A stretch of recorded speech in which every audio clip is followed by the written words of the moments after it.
Good afternoon and welcome to the porch. We're want to talk a little bit about the content that we're going to be creating and what the purpose is for it, and then we're going to move into a subject and talk about it just a little bit. Now we're going to keep these fairly short just so that they'll be easy to listen to, that tying up a lot of folks' time. But the content that we're putting together is going to be of the nature of how to improve ourselves as individuals. And we're going to be working on mentally, spiritually, and physically the things that we can do to improve our lives. We're going to be talking about a lot of different subjects that go on in the natural everyday life. Now, part of what we're going to be looking at and building a foundation on is the idea that we can approach this from a grassroots, down to earth, common sense level. I find that that helps people more than anything else that you can do as an individual. Throughout the years, I've counseled people and worked with people to improve their lives, improve businesses, and even improve family settings. And so we're going to utilize that. I'm going to throw out content here, and people can, give us feedback on it if you feel like it, and we'll read that feedback and create more content based on that. So we're going to start out, and we want to start out with balance. This is an important thing because this is a thing that I see that people struggle with in life more than anything else. They struggle with keeping their life in balance and keeping it to where it runs smooth. Their life doesn't ever run perfectly smooth, but it can run a lot smoother than what it does if you understand balance. Now, balance is a natural thing.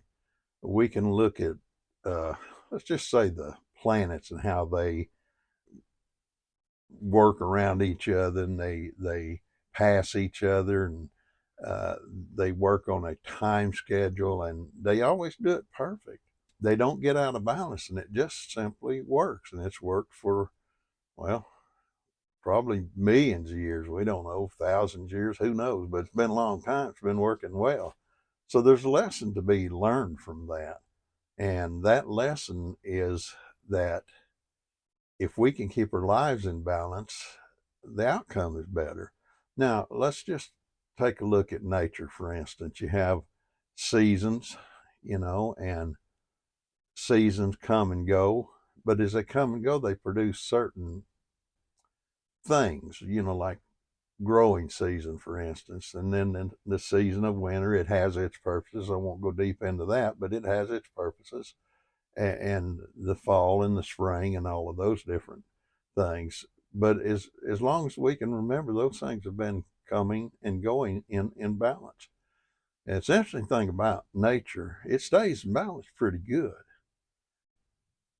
with the exception of one thing. When men get involved in it or go goofing with it, they tend to throw it out of bounds. You ever notice that? Well, I'm just throwing that out there. That's I don't know. That's one of those rabbit trails, I suppose. But anyway, let's get back to nature just a few seconds here. You know, nature, it just does things a certain way, and it always comes out the way it should come out. And you can talk about the birds and the ants, and there's a million things you can talk about and watch them and learn a little bit about nature that'll help you.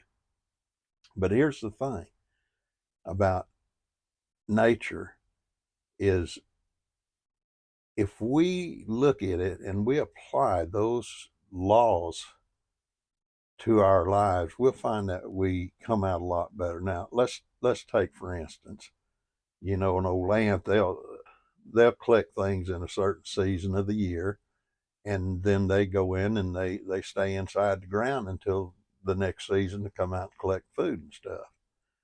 And they do it on a schedule. And we're not that way. Here's the thing about us. Now, I want to talk about getting a life out of balance. We're going to talk about that for a little while, and then we're going to talk about life in balance. But one of the things that I see that people do is that they'll go to work, and they'll just work, and they'll work, and they'll work, and somebody says something to them about, well, I'm a workaholic. And we wear that as a badge of honor. But did you know that it's not really a badge of honor? It's a life out of balance. Now, let's look at what it does. If you work a lot of hours, and I'm gonna say it really quick, I can relate to it because that's something I fight with, I struggle with. I like to work. So I struggle with working too much. My wife helps me kind of balance that some. But if you do that as a man or even as a woman, one of the things that happens to you is next thing you know, you're not spending the time with your family and that relationship and doing what you ought to do there. And it's raising kids and having a life with a woman you love. You just need to spend time with them. That's what makes that thing work right. If you don't, then your kids, they don't get all the information they need as they're growing up, all the attention they need as they're growing up. And here's another thing that happens to you is the next thing you know, your health starts to fail. Now, I know this from a personal experience. I almost died over this stuff. You work and you work and you work, your health goes to failing you. Now, if you do die, do you see the effect that has on your family? And even if you don't, if you end up in a hospital, and you end up spending lots of money in the hospital, that comes away from your family and your ability to take care of them. So you see, out of balance life, it will produce negative consequences. That's just the way it works. Now, let's talk a little bit more. You know, everybody likes to say, well, yeah, you talk about people that work too much, but then I don't like work. I like to play. Well, let's talk about that a little bit because I like to play too. But here's the thing. If you get playing out of balance, and there's playaholics, if you get playing out of balance, you have negative consequences to it. People that I've watched over the years, they go out and they like playing. They make their decisions on an emotional level. They see something that's fun, so they go buy a boat, and boats are expensive. Well, most of the time people don't have money to just go pay cash for a boat. Most of the time they'll go pay a down payment. Now they got payments on the boat, and that's going to solve all the problems in their life. Well, that's not so bad. That's pretty balanced. You can go fishing, go water skiing, whatever you want to do. But then they'll go buy, let's say, a jet ski, and they'll make a down payment on that. And then you play with it for a while. And then you got a group of friends over here that like to ride side by side, maybe, or quads. And so you go buy one of them. You know, a lot of them will side by side are $20,000-$30,000, depending on what you buy. They can be even higher, from what I understand. And make a down payment on that. And then you want to keep up with the guy next door that just bought a new truck. So you go buy a new truck at about $60,000-$80,000. You make a down payment on that. And then, oh, you can't have all that without a camp trailer, because surely you got to have a place to camp when you're on the lake fishing and riding your jet ski, and then you got the truck to pull it. So you make a down payment on a $40,000-$50,000 camp trailer. Now you got that bill. Well, you're a playaholic. And here's the thing that's happened to you. All that playing you've emotionally made decisions to get into, now you got to make payments on all that stuff. Now you're going to turn into a workaholic because you got to be a workaholic to make payments on the playaholic stuff you got. Can you see where I'm going to this? And then what happens to you is you're not there for your family. And so not being there for your family hurts your family again. Plus your finances are bad. Plus now you got all that stuff in your yard and you got to mow around it just to let you know how that works.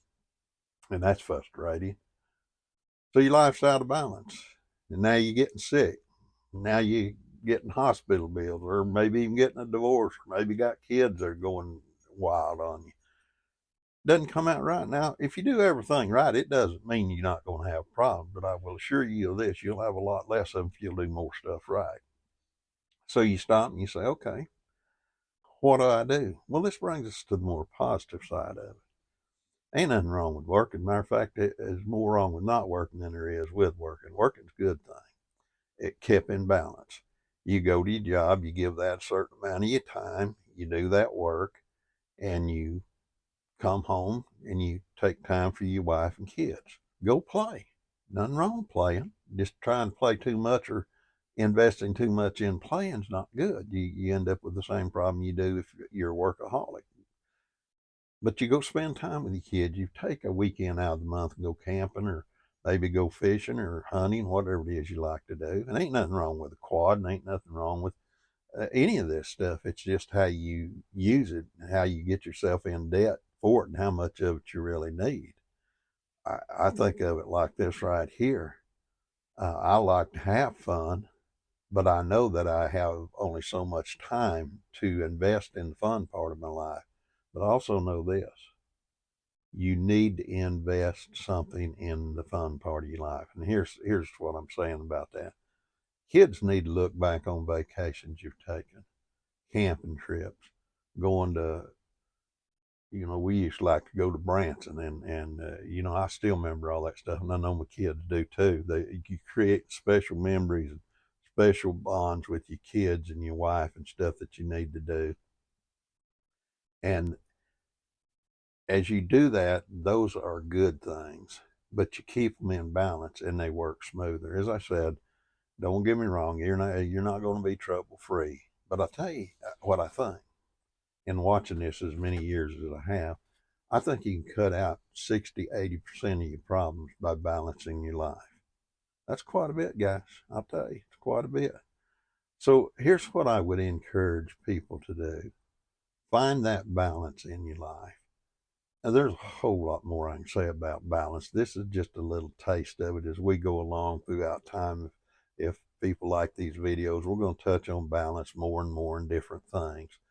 But I will assure you this, that if you will consider balance in your life and look at your life and see if it's in balance or out of balance, and make the changes you need to put it in balance, you will never regret it. I used to build race engines years ago, and one thing I learned: if you build an engine in balance, it'll run very, very good, very fast, very strong. You get it out of balance, and as a general rule, it's lucky to get a few 100 miles on it before it comes apart. That's because you put something, integrated something in it wasn't balanced. I'd like to dig in deeper on that one day, but not today. So I'm going to stop right now with this video, and hope this content will help you and bless you. And I'm going to sign off until we get another one together, and we'll try to get one of these out a week if we can.